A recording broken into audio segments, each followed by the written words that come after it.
Why is housing expensive? Why are groceries expensive? Why does manufacturing keep leaving? The answer isn't just one thing. Monetary policy, taxes, and regulations matter, but underneath it all is a physical constraint: energy. I'm Parker, and on today's episode of The Government is the Problem, we're taking a look at energy, because energy is the constraint, and everything else is downstream. I'll be talking a lot about energy on this channel in the future, so I'll preemptively answer a question that's likely to come up. Why make a big deal out of energy? Simple.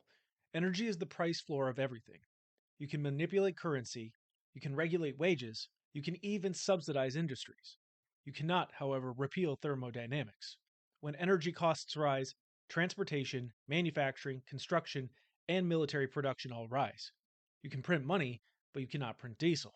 Now, to be clear, energy is not the only reason housing is expensive. Zoning, financing, and labor markets all matter. Energy is also not the only reason food costs rise. Policy and logistics matter here too. But energy is the floor those systems sit on. When the floor shifts, everything on top adjusts, whether it wants to or not. When energy gets expensive, it isn't just an abstract problem, it hits close to home. A small town bakery is a heat engine. The oven runs all day, the refrigeration never shuts off, and the delivery trucks also burn fuel as well. A welding shop converts electricity directly into heat using MIG-TIG or plasma processes, and relies on compressors and ventilation, which also eat up energy. A butcher depends on refrigeration 24/7, and a chocolatier lives off of climate control. These are energy intense micro industries. They don't hedge on power contracts, nor do they lobby regulators. They absorb the increase until they can no longer. When energy prices increase, who does that leave? The multinational, the heavily capitalized firm, and the politically connected. If your energy is expensive, your manufacturing becomes uncompetitive. Not instantly, but over time. If your grid is fragile, your defense is also fragile. And if your energy is imported, so too is your sovereignty.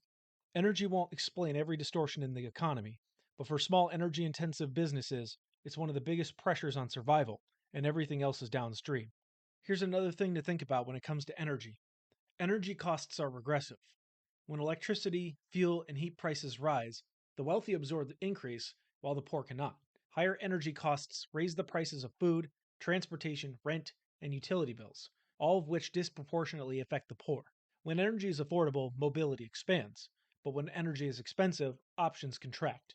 In that sense, affordable energy is one of the most powerful anti poverty tools a society can have, not because it redistributes wealth, but because it lowers the cost floor of survival.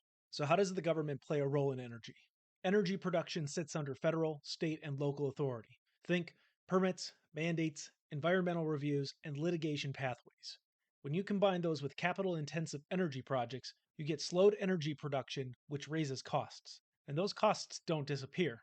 They result in higher utility bills, higher fuel costs, and higher production costs. This isn't about one specific fuel, it's about compounding friction. This is Anvil Hammer Forge. Let's get to work.